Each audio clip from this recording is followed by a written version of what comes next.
Hello, I wanted to do another response to one of the prayer requests on my video on my post. This is a beautiful prayer request, but he says, "Pray that I remain strong in my faith while I embark on a journey littered with temptation and sin to help those in sin to get out of it. I do not know if I'm strong enough to minister in Sodom and Gomorrah." I don't know what the context is. I don't know what this guy is engaging in or embarked in.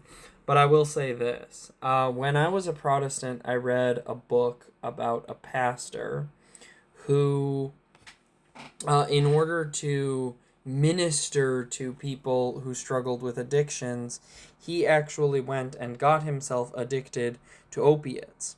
And he spent the rest of his life regretting it.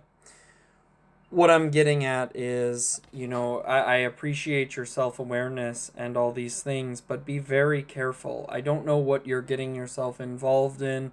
I don't know what you're doing, but, be very careful. God does not call you to go into sin. Galatians chapter 6, verse 1 tells us, "Bear one another's burdens and so fulfill the law of Christ, looking out for yourself lest you also be tempted." So God does not want you to put yourself into a position of temptation, even if you're doing so to help people. You know, one of the classic examples that I like to give is a friend of mine who used to say that he wanted to go to the bikini barista places to witness to the girls there. Well, what he really wanted, obviously, was to look at girls in bikinis, and giving them gospel tracts assuaged his conscience. Um, and I always told him that this was a foolish venture, that he should not go into a place of temptation um, and think that he's going to honor God there. Instead, there are other ways that we can try to witness to people.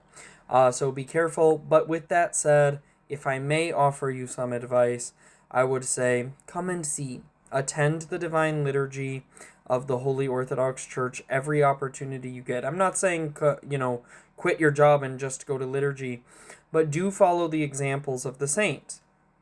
Um, there's a beautiful book. It's called The Romanov Royal Martyrs: What Silence Could Not Conceal.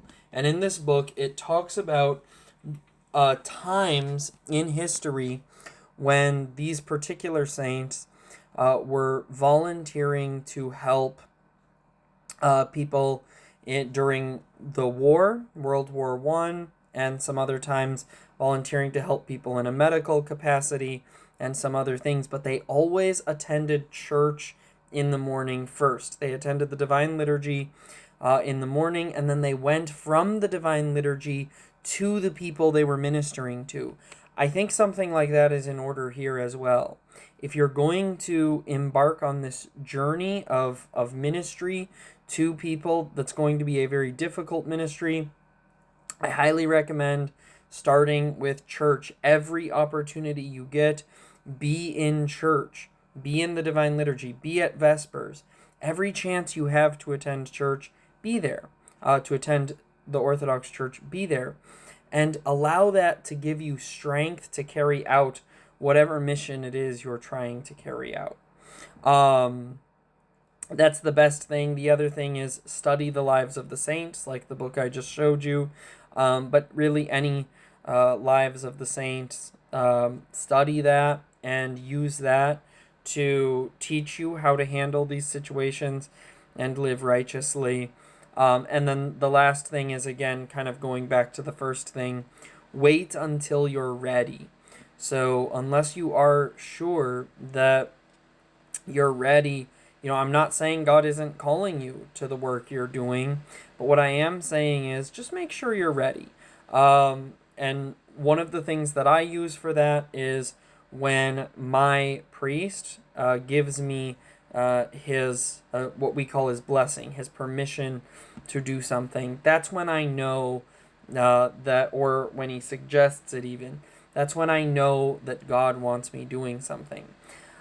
Even if I feel an internal call, I might do things to prepare myself for that, but I don't actively pursue things until I actually have some level of support or at least permission from the church in a given venture.